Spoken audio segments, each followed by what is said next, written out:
pirates are parading the streets downtown Nanaimo. It's all part of Pirate Fest on this episode of Where You Live, where we'll be exploring Island Hobbies. What did the pirate say on his 80th birthday? Welcome to Pirate Fest. Hi!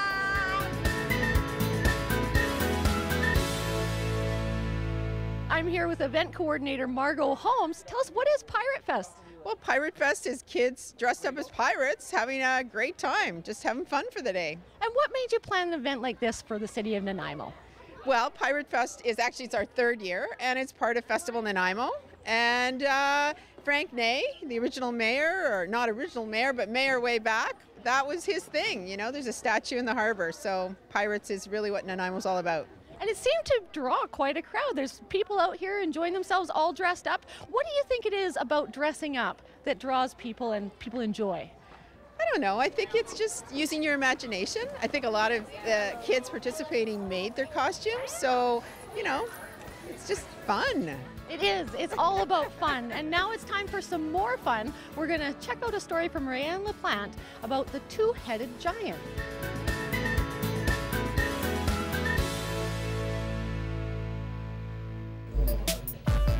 Like growing up, everybody had that friend that had everything, and you go to his basement and play games, so we figured, why not make that into a store?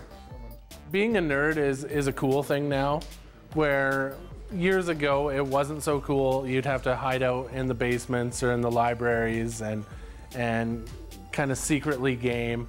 I know more people in their late 20s that will go over to somebody's house and play board games than will go to, say, the bar, because it's the social thing that we do. I think board games are more popular now because it's not just your Monopoly and Sorry and stuff like that. Games are very complex and they're huge adventures. Magic has been around for a long time, and one of the biggest appeals is it's constantly evolving. Every 12 months they'll rotate sets, so every 3 months there's a new set of cards, and every 12 months you'll have you'll move an old set out for tournaments. You get your buddies over, you plan a night of it, and everybody kind of gathers around, and you have that big social aspect of it. With the internet and how connected we all are, we become very, very disconnected, because it's easier to send somebody a text message and have them reply 4 hours later than it is to sit down and have a one-on-one conversation. And board games are the new way that we can come together. Same way when we were kids, you would sit on a couch and you'd play video games because you had to be side by side. You don't have to anymore, so people don't. So even though it's more inclusive for online gaming, I think board games makes it so everybody comes together, sits around the table, and has a good time.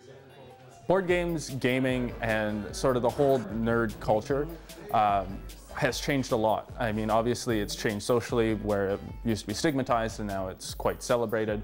But it used to be very xenophobic. It used to be very like, this is us and that's them, and don't touch our stuff. And that's completely changed. And this store is a result. I mean, we're open, we want anybody to come. There's nothing more exciting than sharing something that you're passionate about with somebody else, and what we're passionate about is all of this.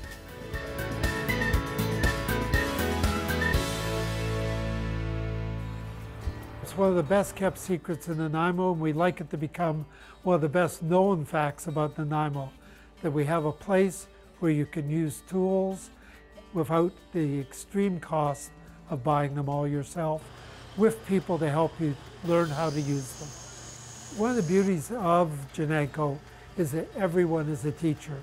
Once you have a skill, you're expected that you will pass that information on to other people.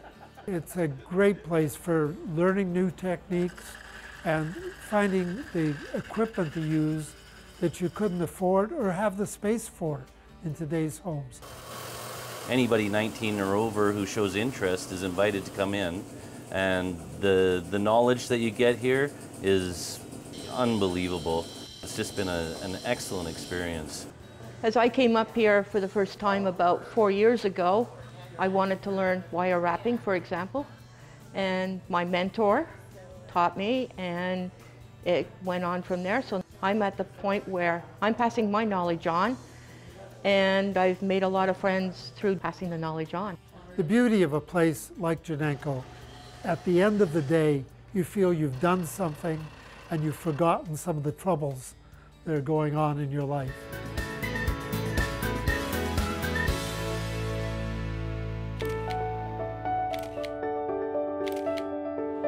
MILUG is a LEGO user group for adults, so we're adult fans of LEGO, known as AFOLs. We all build on our own, and of course along a theme, and we communicate through the process, and then we come together and try and put it into one cohesive layout. I'd never been to a maple festival, so I wasn't really sure what the elements of a festival really were.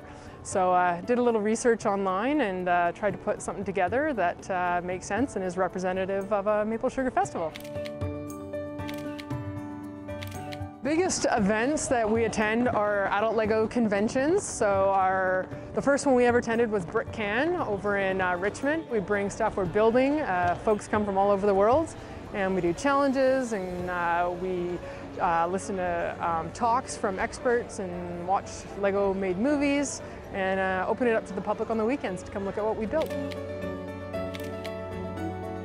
You can find MILUG on Facebook or on our website, milug.ca.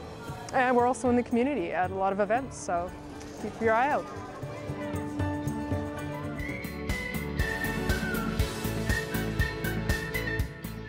I believe the LEGO collection also includes Ghostbuster figures, but that isn't the only place we're finding Ghostbusters. We're here downtown Nanaimo. Keith, this is your hobby. It is. This is my passion. Ghostbusters has been my life as long as I can remember. I started cosplaying late last year. I built the pack myself. Took about 3 months. Everything else is bought online. I'm also a member of the Ghostbusters British Columbia. We are a cosplay group based out of Vancouver. We raise money for the BC Children's Hospital. We'll all be in Nanaimo later this year in May 6th at Curious Comic Con for a great comic event. It should be awesome. There's about 12 of us there. It's going to be a great time. Well, thanks for sharing your hobby with us. This is very fascinating, but it's time now to check out another hobby, aerial yoga, with our very own Rayanne LaPlante. Are you going to call? Ghostbusters!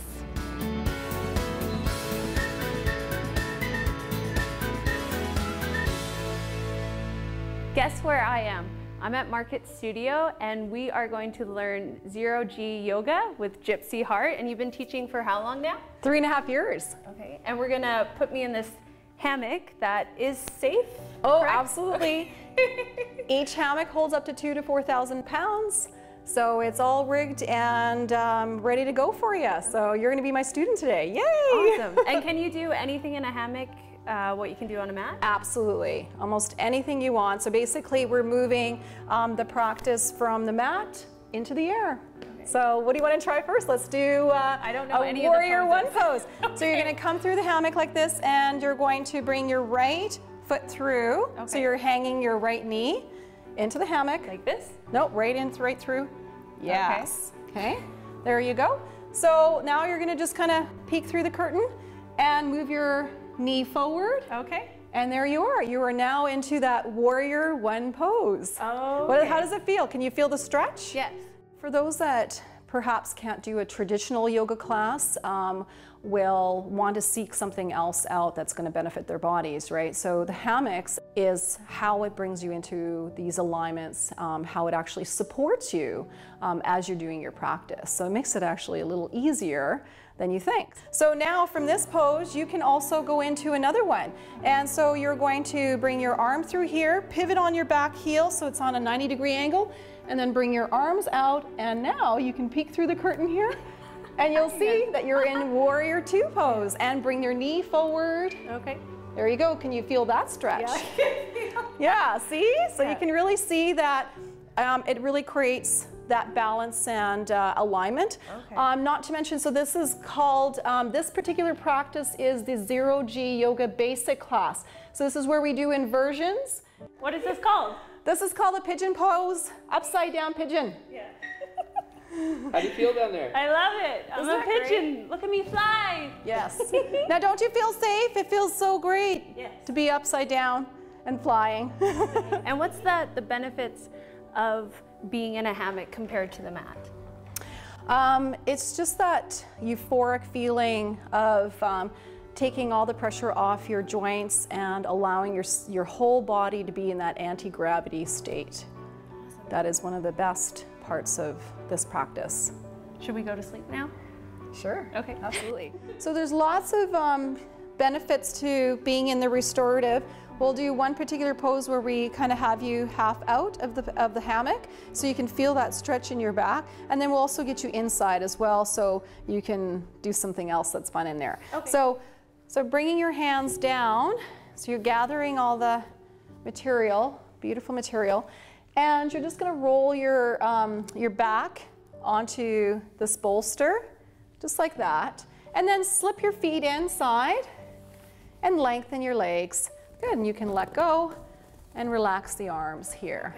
So Good. for restorative, do you use a mat quite a bit? Yes, so with the restorative, this is where we do use the mat, as well as a bolster and sometimes a strap. So we get a chance to, this is where you feel completely just buoyant. So the aerial yoga will allow them to get into these poses that they might not necessarily be able to do in a traditional class, because there's no weight bearing on the joints, and it's so lovely to just be in that gravity of floating, right? And allowing the hammock to support you. Oh geez. Okay, we're still rolling. This, oh my goodness, this is so relaxing and just so nice for the body too. Definitely have to register for classes. You can register online at zerogyoga.ca, and I think I'm gonna go back to napping. See you later.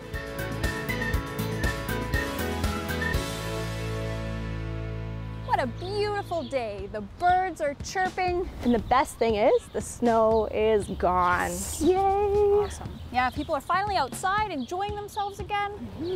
Doing all kinds of what kind of hobbies are people doing out here?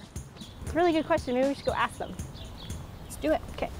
So what are your favorite island hobbies? I like napping and I don't know, eating Nanaimo bars. Eat Nanaimo bars. I really like Nanaimo bars. They are delicious, aren't they? No. No? Really? I don't like candy. Oh, it's not sweet tooth. I think bird watching is big. People don't realize it, but it is one of the growing sports. Voting on behalf of my son, it's napping, for sure. Napping. Probably eating Nanaimo bars. I'm a big napper in the winter because of hockey. Napping's really popular. Napping. Napping, number 8. That's called happy hour for seniors. I've done that. So you eat a Nanaimo bar and then you have a nap? Yes. Yes, that's perfect. Sounds good. Maybe taking selfies. One for selfies. I like hiking Westwood, definitely. Hiking is always a solid thing to do. I do agree with that one. Okay. Yeah. What are your top 3 island hobbies? Kayaking. Farmers markets. Farmers markets. Shoveling snow. No. Shoveling snow, really? Yes. I moved from Alberta to get away from the snow. What do you enjoy about shoveling snow? That hasn't been our most popular one, I have to be honest. I get to play in it while I shovel. Hey, you know what? The elders can't do it, so we just try to help out the older people. Yeah. So you have 2 more. Eating Nanaimo bars. Kayaking, definitely. Bathtubing. Bathtubing would be awesome. Have either of you ever tried racing in the bathtub? No, that's not my kind of sport. I did for 8 years. You raced? Wow. Yeah. And do you have one more that you like? Hike Westwood? Napping. Napping, probably, yeah. Napping and hiking Westwood were neck and neck, and napping has just pulled ahead. I noticed neither of you said wexting. I wonder why not? What is wexting? It's kind of awkward, isn't it? I have no idea what that is. I just completely wanted to avoid that one. It's actually walking and texting. No, we don't want to do that. Oh, I'm not that coordinated. Do you wext? A lot. Yeah. Yeah. Have you injured yourself? No, oh, good. Not so far. I was just doing it walking on the sidewalk in the park, but still. Did you know that 2,700 people actually injure themselves every year in BC wexting? Not surprising. It's a lot of people. No waxing here. Do we have anybody here who likes selfies? You? Should we all take a selfie together, maybe? Maybe. Yay. 1, 2, 3. Well, the island has spoken, and we have our top 5 hobbies. We do. In first place, we have Napping. Napping. Now, I have to admit, I did not see that one coming. No. And in second place, we have Kayaking, which is a little more reasonable. And in third place, Nanaimo bars. Everybody likes a sweet treat. And in fourth place, we have hiking Westwood. And fifth place, bird watching. Bird watching. Oh, well, I have to admit, all this excitement is got me feeling a little tired. Do you think you could pick me up in about an hour or so? Yeah. Sweet dreams.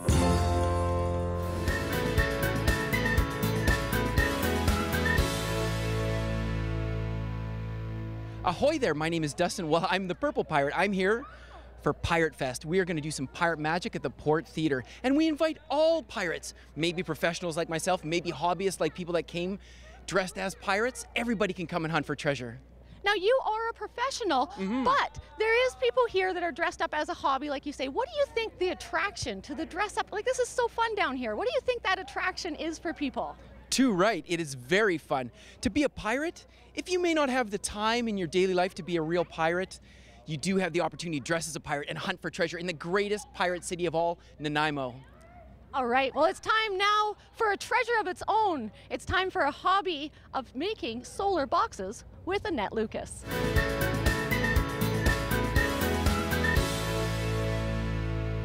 I'm at Makerspace in Nanaimo, and I'm meeting with Ron from Makerspace, who is passionate about energy projects, and I guess you can call that his hobby, making things that make our life better by upcycling, recycling, and they concentrate on solar, wind energy, and he's going to show us how to make a cool product that can help heat your home for under $100.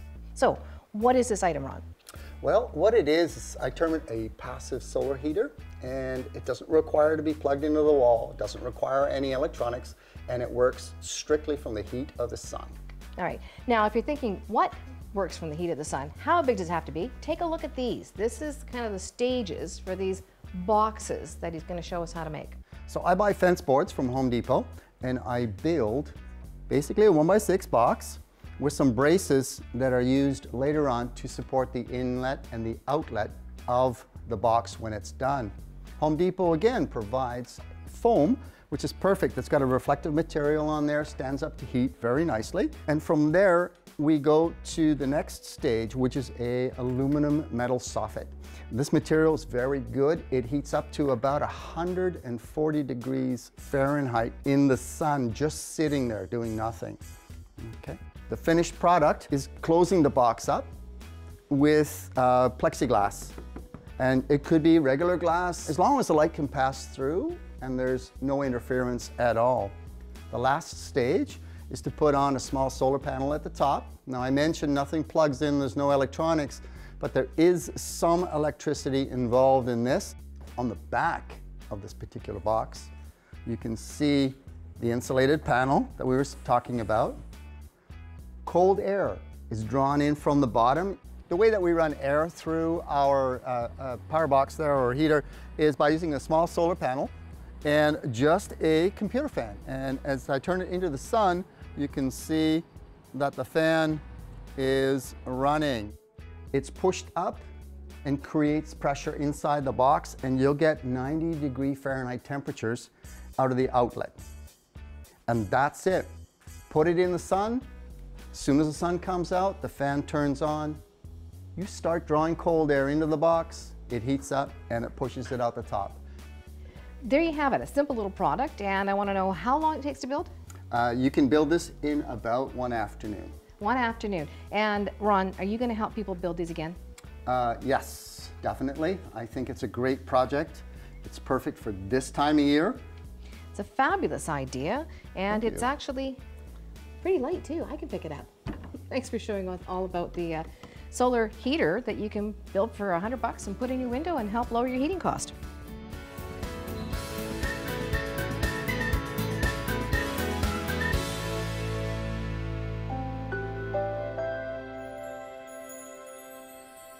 I'm Andrea from Chasing Whimsy Portrait Art, and I believe in fairies. I am an illustrative portrait artist. That's a kind of a mouthful.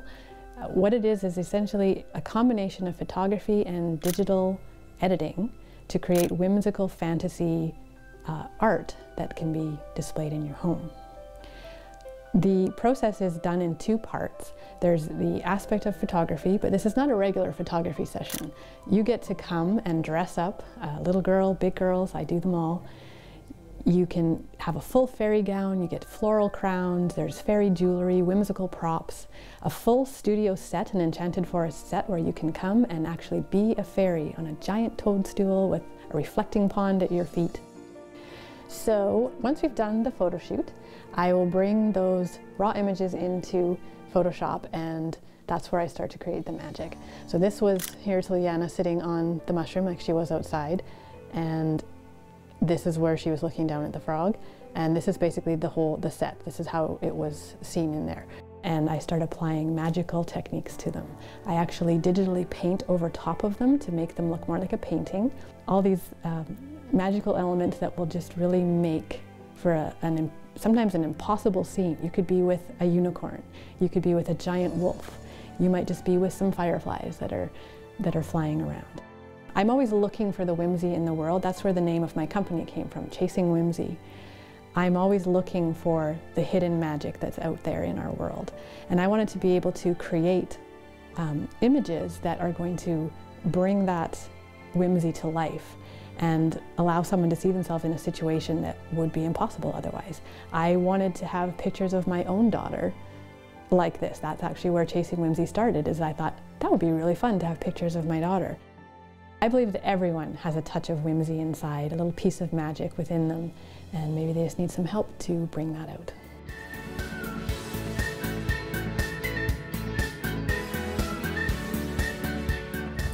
You may be asking yourself, what am I doing in the parking lot at Country Club Center? Well, funny you should ask. See, today when I got to the office, Derek said to me, let's go hang out in the parking lot. We'll approach complete strangers, get them to open up the trunks to their vehicles, and we'll check out the junk inside. He didn't stop there, he came up with this great idea. After you check out their junk, I want you to guess what their hobbies are. So, we're going to look at people's junk, and I am going to try and predict their hobbies. We're doing that?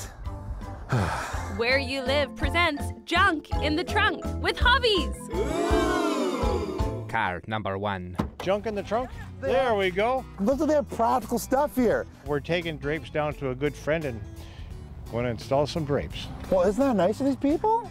You do it for free or are they paying you? I have to do it for free. If I don't, I'll get hell from my wife. Happy wife, happy life. You have a flashlight? Yes. You have nunchucks? No, look at this. These people are so prepared. They have 3 umbrellas. Those are hers. Oh, these are hers. Yeah. So you notice she never used them though. Wind comes up, she's gone. Obviously, you have to carry one for her, right? Absolutely. Ah, okay, right. Blankets? Is this a quilt? They call this a quilt? If it's not 90 in the shade, she's cold. Well, there you go. And a pillow. Did you never know this for napping? Well, no, she beats me with that. They like to have pillow fights. You notice what she said to me there? Yeah, I heard she said, stop it. So I'm trying to guess your hobbies from what's in your trunk. So I'm guessing you like to go walking, exploring things. Camp a lot. Camp a lot. Yeah. So is that close? That's close enough, hey! Yeah. Card number 2. I want to find somebody like Oscar the Grouch. Just a pigsty of a trunk. This is awesome. Oh, this is awesome. She's excited about this. Okay. We have a bag here. It's a pretty heavy bag. Can I look at this bag? Is it okay? There's not a severed head in here, is there? You can. And no dirty underwear either. Let's hope there's no dirty underwear. A jacket. This right here is a purse. Mm-hmm. Again, it's buried in a bag. It's true. You're hiding it. Mm-hmm. Okay, so this is your everyday purse. Yeah. Maybe. Inside the bag, oh. It's always concerned, it's a soaking wet towel. It's like, why is it soaking wet? You tell me. She doesn't know. There's sandals that are wet because they're underneath the wet towel. So you've been going to the beach lately? Yep. Yep. Now we have hand and body lotion. Jeez, I love her so far. Can I open it? Okay, this is where the dirty underwear is, I'm sure. What do they call it, body sponges? Yeah. And it's got Q-tips. Okay, you got a big comb. Mm-hmm. That's wet. Your hair's wet right now. It is. I think she went swimming recently. I think you are bang on. So you like swimming, don't you? I do not. Oh, but she does swim. I do it under duress. Yeah. Card number 3. Jill's gonna open the trunk for us here. Now she says she's gonna give this stuff away. This is obviously a curtain of some sort. Yeah. Oh, sorry, I'm sorry. You're getting rid of it anyway, right? Yeah. Oh, it's attached to the rod still. So these are drapes. What color are your new drapes? Are they brown like these ones? They're a neutral color. They're the exact same color as these ones. So why are you getting rid of these ones? They're different shades of neutral. They're different shades of brown. A picture frame? Yes. What's all this picture frame? Does it go with my decor? Was it a gift? Yes. And you don't like it? No. I found a gem of something. I'm afraid to touch it, actually. I don't know why it's so soggy. Oh, it's rolled toilet paper that's soaking wet. Yeah, well, that's... Why is there a roll of toilet paper that's soaking wet? Because I've got a potty in here because I have children. I think you should update this thing. Was this in the potty? No. Okay, no, it wasn't, but I'm worried it's really wet and it's stained yellow. I don't know what that is. That's gross. I have no idea what your hobby is. I'm going to throw it. You like to do some sort of interior decorating? You like doing that? No. Oh, crap. I'm wrong. Car number the orange one. Wait, there was no orange one. Car number the silver one. Oh, look at this. We have a little basket and frisbees. Yep. Do you work for the city? I work at the pound. Poop bags. Yes. Do you have a book here? Tales from Mexico. You went to Mexico recently? No, I used to live there, so I think my mom gave me that, yeah. And so you read it already, so you put it in the trunk? I haven't read it yet. I don't know if it's gonna get read in the trunk. I don't think so. But this is cool. These are what? They're pickles. Are they homemade? Yes, I made them. Do you sell them at like farmers markets? No, I was just bringing them to give away to other family members. Or in case of emergency and you're hungry, you won't starve. Yeah. So who are you giving them to? Those ones were for my dad, who I just had coffee with and did not give him the pickles. What's this? I haven't read that one yet either. The Cure, I'm guessing you don't read a lot. I try to, I just don't have time, yeah. The Cure for Death by Lightning. Yeah. What's that? It's probably another one my mom gave me. I Well, just haven't obviously read it you yet. don't like the books your mom gives you. No, I do. Oh, sure I do. I just don't read them, they live in my I trunk. just haven't had time yet. Right. See, I'm guessing possibly she might like to garden. I do, yeah. And you like animals? Yes, I do. Like dogs, maybe? Yes. Do you have a dog? No, I have 4 cats, believe it or not. You may want to put it in your front seat so you don't forget it. Yeah, there you go. She buries it back in the trunk.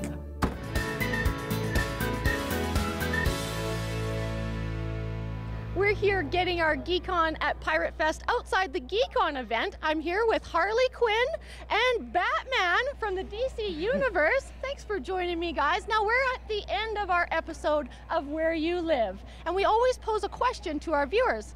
But I'm wondering if you can pose that question. What would you like to ask our viewers? We were wondering, who's your favorite superhero? Me? You're talking to me? Yeah, you. That'd be the Riddler. I'm getting tired of wearing this black stuff, the green stuff. Give me some of that green.